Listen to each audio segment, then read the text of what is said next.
சாய் சொல்வாக்கு.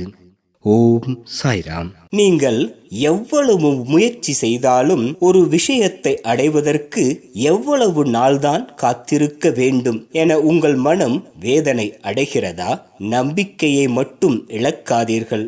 சோதனையில்தான் சாதனை இருக்கிறது என்பதை மறவாதீர்கள். பல நாள்கள் தொடர்ந்து போராடி முயற்சி செய்த விஷயத்திற்கு ஒரு நாள் நிச்சயம் வெற்றி உண்டு. ஆனால் அவ்வெற்றி சாதாரண வெற்றியாக இருக்காது. நீங்கள் ஆச்சரியப்பட்டு வியக்கும் அளவிற்கு அவ்வெற்றி மிக சிறப்பானதாக இருக்கும். அதன் பின்னர் செல்வக் கடலில் மூழ்கி திளைப்பீர்கள். இது நிச்சயம் நடக்கும். ஏனென்றால் இது சாய் சொல்வாக்கு. சகல நன்மைகளும் கைகூடும். இந்த சாய் சொல்லின் வாக்கு நிச்சயம் பலிக்கும்.